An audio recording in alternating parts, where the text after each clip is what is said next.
세례 요한의 가장 큰 장점은 겸손함입니다. 사람이 겸손하게 되는 일은 쉬운 일이 아닙니다. 그래서 어떤 신학자는 겸손은 신앙의 마지막 열매라고 했습니다. 겸손의 열매는 신앙의 열매 중에 가장 마지막에 열리는 성숙의 열매라고 하는 것입니다. 영적으로 성숙한 사람만이 겸손한 열매를 맺게 됩니다. 역대하 26장에는 우시야 왕의 기록이 나옵니다. 우시야는 16살에 왕이 되어서 52년간 유다를 통치했습니다. 우시야 시대는 유다 왕국의 마지막 전성기라고 할 만큼 하나님의 도우심에 힘입어 강성한 나라가 되었습니다. 그런데 문제는 강성해지 다음이 문제였습니다. 우시야가 점점 세력이 강성해지자 마음이 교만해졌습니다. 그래서 나중에는 제사장만이 드릴 수 있는 제사를 자기가 드리겠다고 분향을 하려고 하다가 하나님의 징계를 받아 나병에 걸리게 되었습니다. 역대하 26장 16절에서는 그가 강성하여짐에 그의 마음이 교만하여 악을 행하여 그의 하나님 여호와께 범죄하되 곧 여호와의 성전에 들어가서 향단에 분향하려 한지라고 했습니다. 그래서 결국 그는 왕위에서 밀려나 별궁의 유폐가 되고 나병 환자로 자기의 생을 마치고 죽은 이후에는 왕들의 묘실에 묻히지도 못했습니다. 비극으로 자기의 생을 마감하게 된 것입니다. 우시야의 기록은 끝까지 겸손하게 사는 일이 쉬운 일이 아니라고 하는 것을 우리에게 말해주고 있습니다. 50년 동안 겸손하다고 하는 말을 들었을지라도 마지막까지 겸손하게 사는 것이 중요합니다. 그런데 겸손보다도 더 어려운 것이 있습니다. 그것은 다른 사람의 평판에 초연하게 사는 일입니다. 남들이 나를 비웃고 모략하고 비평을 하더라도 자신을 무너뜨리지 아니하고 마음의 평정을 유지하는 일입니다. 여러분, 진정한 겸손과 위장된 겸손은 무엇이 다릅니까?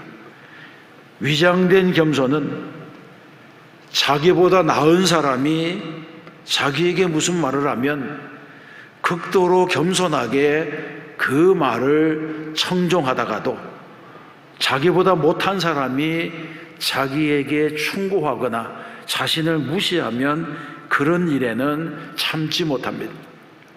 예를 들면 사람이 너무 겸손해서 가는 곳마다 나는 부족한 사람입니다 이렇게 말을 하더라도 상대방이 당신에게는 정말 부족한 것이 많아 이렇게 말한다면 참지 못하고 분노하는 것, 이것은 위장된 겸손이라고 할 수 있습니다. 그러나 진정한 겸손은 누구에게나 동일하게 반응합니다. 나를 칭찬하든 나를 비판하든 똑같이 반응합니다. 왜냐하면 이런 사람은 안팎이 일치하기 때문에 그렇습니다. 세례 요한은 예수님보다 먼저 광야에서 외치는 자의 소리가 되어 사람들에게 영향력을 끼쳤습니다. 많은 사람들이 세례 요한 앞에 나왔습니다. 그러나 요한은 자신의 역할이 주의 길을 곱게 하라고 광야에서 외치는 자의 소리라고 하는 사실을 분명하게 알았습니다. 그런데 요한의 제자들은 사람들이 세례 요한을 떠나서 예수님을 따르기 시작하자 걱정을 했습니다. 26절에 보게 되면 랍비여 선생님과 함께 요단강 저편에 있더니 고 선생님이 증언하시던 이가 세례를 베풀매 사람이 다 그에게로 가더이다 이런 말을 했습니다.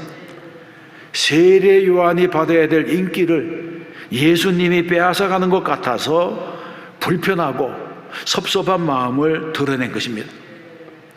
그러자 세례 요한이 이렇게 말했습니다. 내가 말한 바 나는 그리스도가 아니요 그의 앞에 보내심을 받은 자라고 한 것을 증언할 자는 너희니라. 신부를 취하는 자는 신랑이나 서서 신랑의 음성을 듣는 친구가 크게 기뻐하나니 나는 이러한 기쁨으로 충만하였노라. 이런 말을 했습니다. 세례 요한은 자신이 받았던 환호와 갈채를 예수님이 받고 자신을 따르는 무리들이 예수님께 몰려가고 있었지만 전혀 예수님을 시기하거나 질투하지 않았습니다. 오히려 세례 요한은 끝까지 자신이 받은 바 사명이 무엇인지를 알았기 때문에 그것을 증거하여 다른 사람들의 말에 현혹되지 않았습니다. 그런데 이런 일은 쉬운 일이 아닙니다. 사탄은 언제나 인간의 약한 곳을 찾아서 공격합니다. 자존심을 건드리고 명예심을 건드리고 우쭐거리고 싶어하는 심성을 건드리고 무너질 만한 곳을 찾아서 건드립니다. 그래도 흔들리지 않으면 주변에 있는 사람들을 동원합니다. 아내를 움직이고 자녀를 움직이고 친구를 움직입니다. 어떻게 해서든지 무너뜨리려고 합니다. 이런 때를 만나더라도 성도들은 심지를 굳건하게 하여 변함없는 믿음으로 말씀의 편에 서고 진리의 편에 서야 할 줄로 믿습니다. 세례 요한은 어떻게 이런 마음을 가질 수가 있었습니까? 첫 번째, 요한은 자신의 사명을 깨달은 사람입니다. 요한은 제자들이 와서 선생님, 사람들이 다 예수에게로 몰려갑니다 이렇게 말했을 때에 만일 하늘에서 주신 바 아니면 사람이 아무것도 받을 수 없느니라. 나는 그리스도가 아니요 그의 앞에 보내심을 받은 자라. 이렇게 분명한 선언을 했습니다. 이것은 요한의 정직한 자세였습니다. 사람은 누구에게나 하나님께 받은 사명이 있는데 자기가 받은 사명에 충실해야 한다고 하는 것을 말했습니다. 그러므로 우리도 역시 1등이 되는 것이 목표가 아니라 맡겨진 일에 충성을 다하는 것이 목표가 되어야 합니다.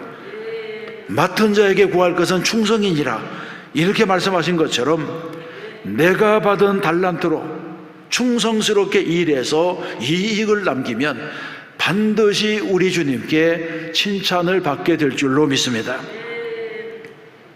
세례 요한은 자기가 받은 사명이 무엇인지를 안 사람입니다. 그래서 누가 뭐라고 말하더라도 흔들리지 않았습니다. 사람이 가진 불안 중에는 변덕 때문에 오는 불안이 많습니다. 마음의 정함이 없어서 흔들리게 되는 것입니다. 그러나 세례 요한에게는 변덕이 없었습니다.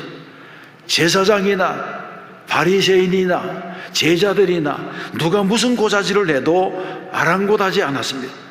왜냐하면 자신이 누구인지를 분명히 알았고 자신이 그리스도가 아니라고 하는 사실도 알았기 때문에 예수님의 인기가 높아져도 시기하거나 질투하지 않았고 오직 자신이 받은 사명, 주의 길을 곱게 하는 이 일에만 충성을 다한 것입니다. 여러분, 사람에게는 누구나 하나님께서 주신 것이 있습니다. 지렁이도 뒹구는 재주가 있다고 하지 않습니까?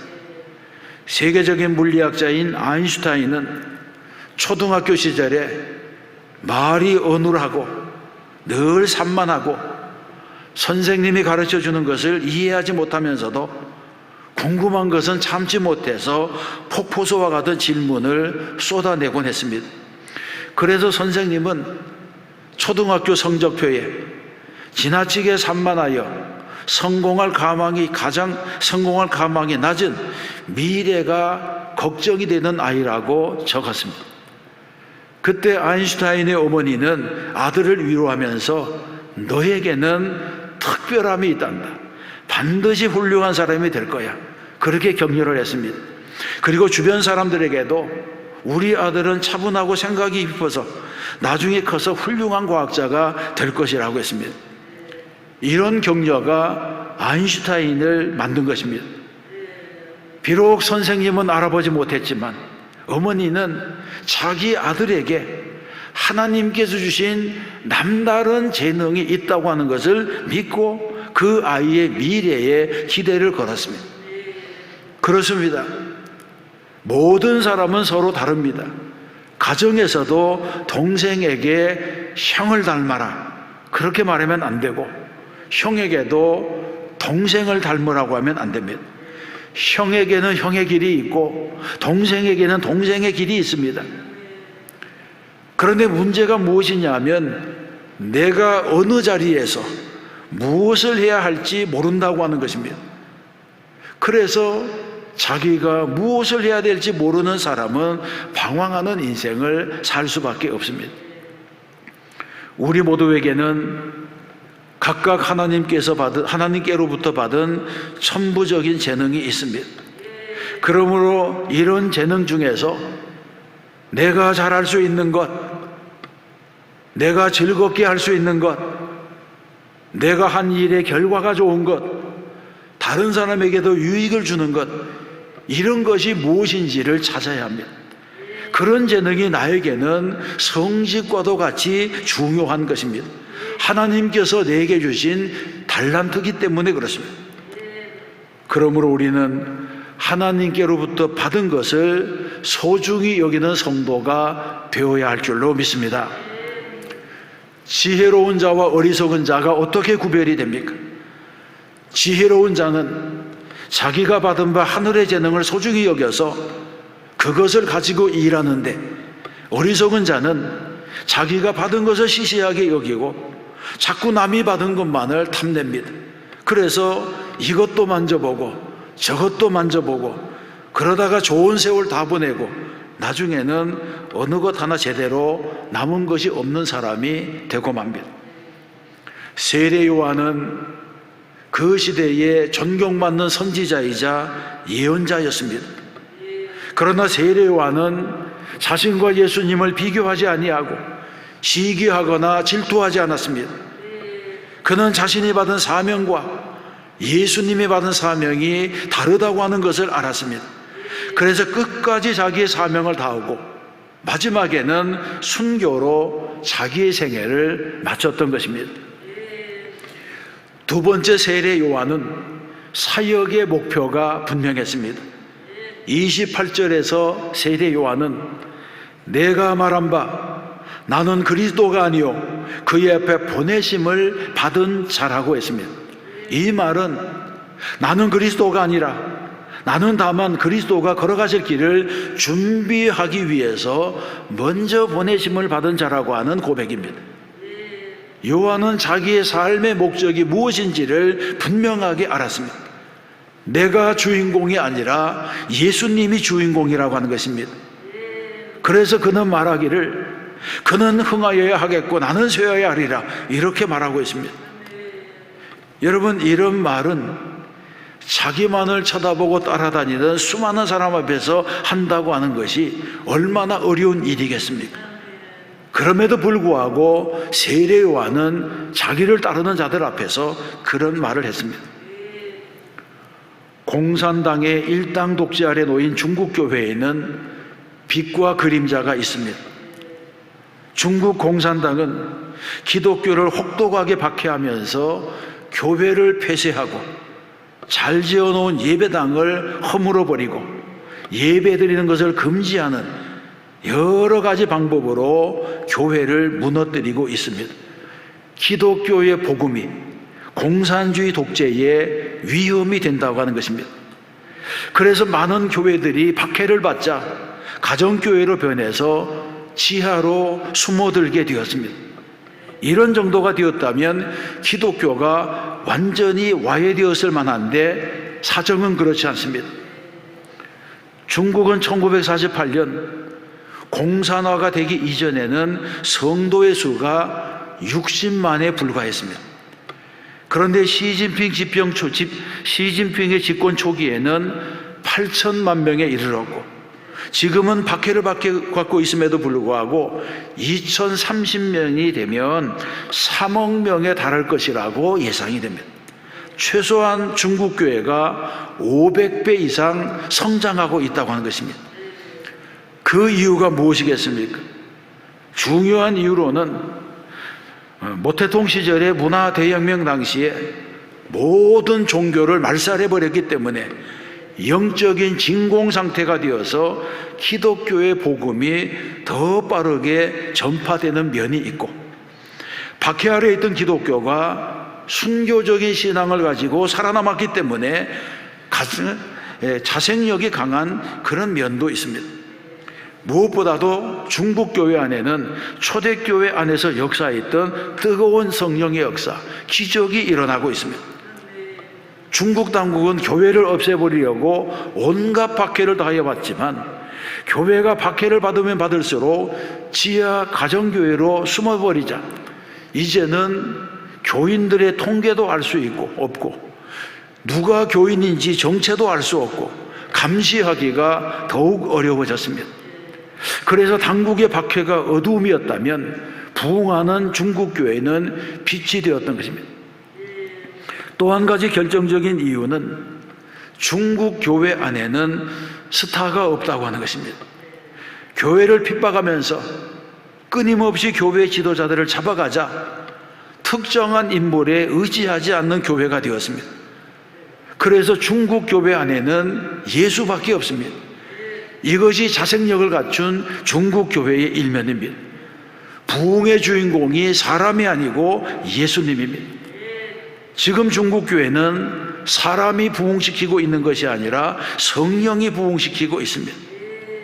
이것은 오늘 우리들에게도 많은 것을 시사해 주는 일이라고 할 수 있습니다. 세례요한은 이런 헌신의 모범을 보여주었습니다. 예수님을 위한 것이라면 자신은 어떻게 되어도 그만이라고 하는 그런 생각입니다. 사람들이 떠나가더라도, 인기가 떨어지더라도, 제자들이 불평하더라도, 유대인들이 비웃더라도 그런 것이 문제가 아니었습니다. 세례 요한이 말하고 있는 그는 흥하여야 하겠고 나는 쇠하여야 하리라고 하는 이 말씀은 무엇을 말합니까? 예수님의 이름만 높아질 수 있다면 나는 잊혀지는 희생도 마다하지 않겠다고 하는 자세입니다.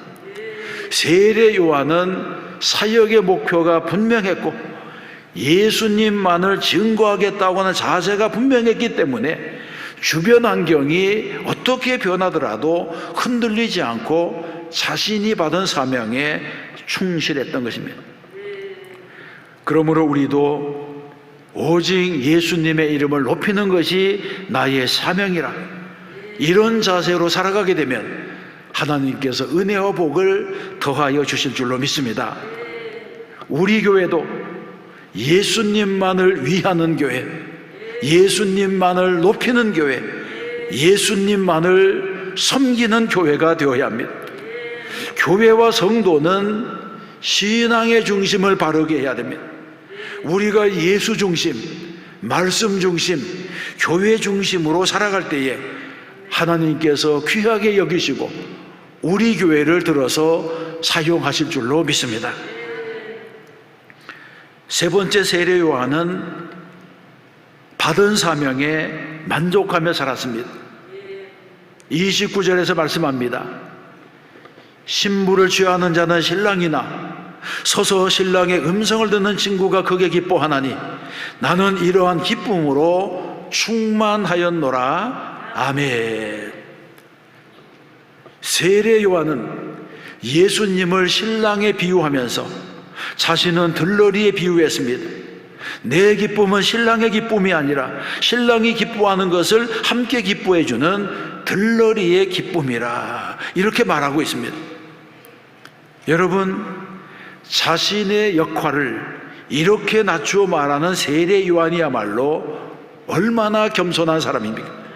세례 요한은 예수님보다 먼저 사역을 시작한 이스라엘의 선생이었습니다. 지금도 자신을 따르는 추종자들이 많이 있었습니다. 그럼에도 불구하고 그는 예수님 앞에서 자신을 낮추었습니다. 우리는 이러한 세례 요한의 겸손을 본받아야 됩니다. 우리 속담에는 사촌이 땅을 싸면 배가 아프다는 말이 있습니다. 그러나 이런 자세로 살아가는 사람은 불행한 사람입니다. 남이 잘 되는 것을 보고도 기뻐할 수 있는 사람이야말로 복된 사람입니다.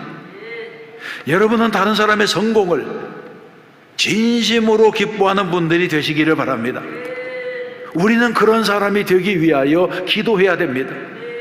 하나님, 제 주변의 사람들이 잘 되는 모습을 보고 성공하는 모습을 보고 기뻐하는 은혜를 내게 허락하여 주시옵소서. 이런 기도를 하나님 앞에 드려야 됩니다. 그런데 이런 기도는 진심으로 하는 일이 너무나도 어렵습니다.